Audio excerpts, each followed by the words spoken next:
LLB Audiobook presents A Tale of Two Cities by Charles Dickens. Book the Second, The Golden Thread.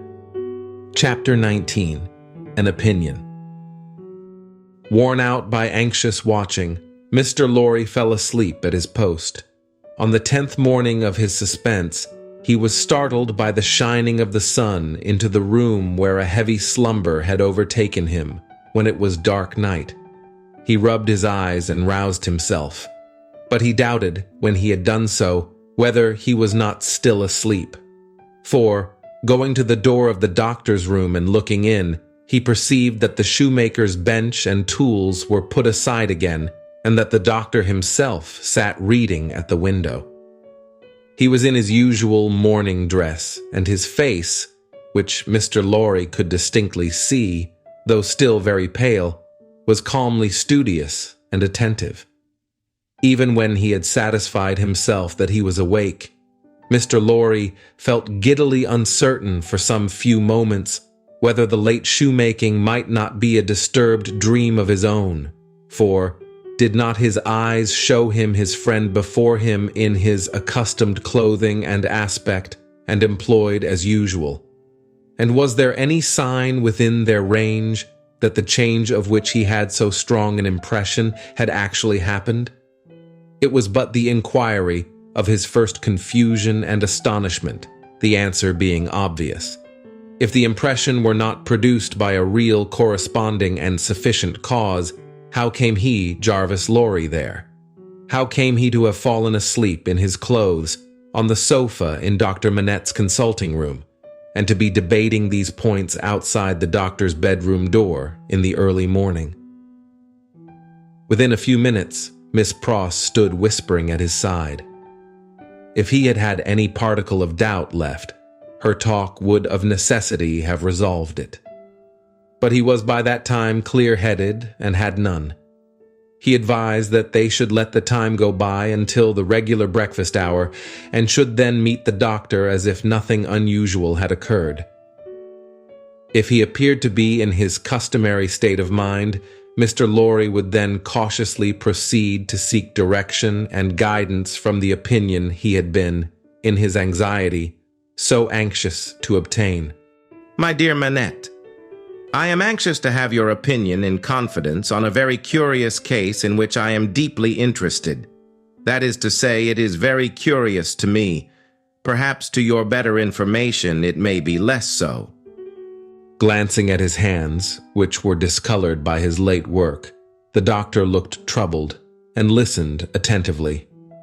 He had already glanced at his hands more than once. Dr. Manette, said Mr. Lorry, touching him affectionately on the arm, the case is the case of a particularly dear friend of mine. Pray give your mind to it, and advise me well for his sake, and above all for his daughter's, my dear Manette. If I understand, said the doctor in a subdued tone. Some mental shock. Yes. Be explicit, said the doctor. Spare no detail. Mr. Lorry saw that they understood one another and proceeded. My dear Manette, it is the case of an old and a prolonged shock, of great acuteness and severity to the affections, the feelings, the, as you express it, the mind. The mind. It is the case of a shock under which the sufferer was borne down. One cannot say for how long, because I believe he cannot calculate the time himself, and there are no other means of getting at it. It is the case of a shock from which the sufferer recovered by a process that he cannot trace himself, as I once heard him publicly relate in a striking manner. It is the case of a shock from which he has recovered so completely as to be a highly intelligent man, capable of close application of mind and great exertion of body, and of constantly making fresh additions to his stock of knowledge, which was already very large. But, unfortunately, there has been— He paused and took a deep breath. A slight relapse. The doctor in a low voice asked, Of how long duration? 9 days and nights. How did it show itself, I infer? glancing at his hands again. In the resumption of some old pursuit connected with the shock. That is the fact. Now, did you ever see him? Asked the doctor, distinctly and collectedly, though in the same low voice. Engaged in that pursuit originally? Once. And when the relapse fell on him, was he in most respects or in all respects as he was then? I think in all respects. You spoke of his daughter. Does his daughter know of the relapse? No, it has been kept from her, and I hope will always be kept from her. It is known only to myself and to one other who may be trusted. The doctor grasped his hand and murmured, That was very kind. That was very thoughtful. Mr. Lorry grasped his hand in return, and neither of the two spoke for a little while. Now, my dear Manette, said Mr. Lorry at length, in his most considerate and most affectionate way, I am a mere man of business, and unfit to cope with such intricate and difficult matters. I do not possess the kind of information necessary. I do not possess the kind of intelligence. I want guiding. There is no man in this world on whom I could so rely for right guidance as on you. Tell me, how does this relapse come about? Is there danger of another? Could a repetition of it be prevented? How should a repetition of it be treated? How does it come about at all? What can I do for my friend? No man ever can have been more desirous in his heart to serve a friend than I am to serve mine, if I knew how. But I don't know how to originate in such a case. If your sagacity, knowledge, and experience could put me on the right track, I might be able to do so much. Unenlightened and undirected, I can do so little. Pray discuss it with me. Pray enable me to see it a little more clearly and teach me how to be a little more useful. Dr. Manette sat meditating after these earnest words were spoken, and Mr. Lorry did not press him. I think it probable, said the doctor, breaking silence with an effort, that the relapse you have described, my dear friend, was not quite unforeseen by its subject. Was it dreaded by him? Very much. He said it with an involuntary shudder. You have no idea how such an apprehension weighs on the sufferer's mind, and how difficult, how almost impossible, it is for him to force himself to utter a word upon the topic that oppresses him. Would he, asked Mr. Lorry, be sensibly relieved if he could prevail upon himself to impart that secret brooding to anyone when it is on him? I think so, but it is, as I have told you, next to impossible. I even believe it in some cases to be quite impossible. Now, said Mr. Lorry, gently laying his hand on the doctor's arm again, after a short silence on both sides. To what would you refer this attack? I believe, returned Dr. Manette, that there had been a strong and extraordinary revival of the train of thought and remembrance that was the first cause of the malady. Some intense associations of a most distressing nature were vividly recalled, I think. It is probable that there had long been a dread lurking in his mind, that those associations would be recalled, say, under certain circumstances, say, on a particular occasion.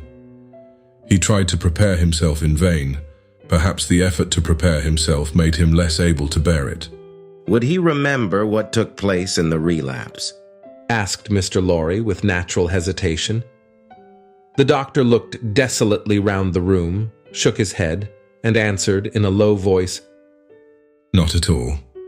Now, as to the future, hinted Mr. Lorry. As to the future, said the doctor, recovering firmness, I should have great hope. As it pleased heaven in its mercy to restore him so soon, I should have great hope. He, yielding under the pressure of a complicated something, long dreaded and long vaguely foreseen and contended against, and recovering after the cloud had burst and passed, I should hope that the worst was over. Well, well, that's good comfort. I am thankful, said Mr. Lorry. I am thankful, repeated the doctor, bending his head with reverence. There are two other points, said Mr. Lorry, on which I am anxious to be instructed. I may go on? You cannot do your friend a better service. The doctor gave him his hand. To the first, then. He is of a studious habit and unusually energetic. He applies himself with great ardor to the acquisition of professional knowledge, to the conducting of experiments, to many things. Now, does he do too much? I think not. It may be the character of his mind, to be always in singular need of occupation. That may be in part natural to it, in part the result of affliction. The less it was occupied with healthy things, the more it would be in danger of turning in the unhealthy direction. He may have observed himself and made the discovery. You are sure that he is not under too great a strain? I think I am quite sure of it. My dear Manette, if he were overworked now— My dear Lorry, I doubt if that could easily be. There has been a violent stress in one direction and it needs a counterweight. Excuse me, as a persistent man of business, assuming for a moment that he was overworked, it would show itself in some renewal of this disorder? I do not think so. I do not think, said Dr. Manette with the firmness of self-conviction, that anything but the one train of association would renew it. I think that henceforth nothing but some extraordinary jarring of that cord could renew it. After what has happened, and after his recovery, I find it difficult to imagine any such violent sounding of that string again. I trust, and I almost believe, that the circumstances likely to renew it are exhausted. He spoke with the diffidence of a man who knew how slight a thing would overset the delicate organization of the mind, and yet with the confidence of a man who had slowly won his assurance out of personal endurance and distress. It was not for his friend to abate that confidence. He professed himself more relieved and encouraged than he really was, and approached his second and last point. He felt it to be the most difficult of all, but remembering his old Sunday morning conversation with Miss Pross, and remembering what he had seen in the last 9 days, he knew that he must face it. The occupation resumed under the influence of this passing affliction so happily recovered from, said Mr. Lorry, clearing his throat. We will call blacksmith's work, blacksmith's work. We will say, to put a case, and for the sake of illustration, that he had been used in his bad time to work at a little forge. We will say that he was unexpectedly found at his forge again. Is it not a pity that he should keep it by him? The doctor shaded his forehead with his hand and beat his foot nervously on the ground. He has always kept it by him, said Mr. Lorry, with an anxious look at his friend. Now, would it not be better that he should let it go? Still the doctor, with shaded forehead, beat his foot nervously on the ground. You do not find it easy to advise me? Said Mr. Lorry. I quite understand it to be a nice question, and yet I think— And there he shook his head and stopped. You see, said Dr. Manette, turning to him after an uneasy pause, it is very hard to explain consistently the innermost workings of this poor man's mind. He once yearned so frightfully for that occupation, and it was so welcome when it came. No doubt it relieved his pain so much by substituting the perplexity of the fingers for the perplexity of the brain, and by substituting, as he became more practiced, the ingenuity of the hands for the ingenuity of the mental torture, that he has never been able to bear the thought of putting it quite out of his reach. Even now, when I believe he is more hopeful of himself than he has ever been, and even speaks of himself with a kind of confidence, the idea that he might need that old employment and not find it gives him a sudden sense of terror, like that which one may fancy strikes to the heart of a lost child. He looked like his illustration as he raised his eyes to Mr. Lorry's face. But may not. Mind. I ask for information as a plodding man of business who only deals with such material objects as guineas, shillings, and banknotes. May not the retention of the thing involve the retention of the idea? If the thing were gone, my dear Manette, might not the fear go with it? In short, Is it not a concession to the misgiving to keep the forge? There was another silence. You see too, said the doctor tremulously. it is such an old companion. I would not keep it, said Mr. Lorry, shaking his head, for he gained in firmness as he saw the doctor disquieted. I would recommend him to sacrifice it. I only want your authority. I am sure it does no good. Come, give me your authority, like a dear good man. For his daughter's sake, my dear Manette. Very strange to see what a struggle there was within him. In her name, then, let it be done. I sanction it, but I would not take it away while he was present. Let it be removed when he is not there.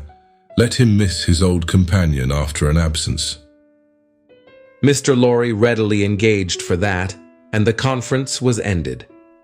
They passed the day in the country, and the doctor was quite restored.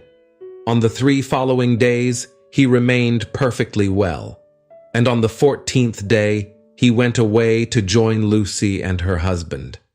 The precaution that had been taken to account for his silence, Mr. Lorry had previously explained to him, and he had written to Lucie in accordance with it, and she had no suspicions. On the night of the day on which he left the house, Mr. Lorry went into his room with a chopper, saw, chisel, and hammer, attended by Miss Pross carrying a light.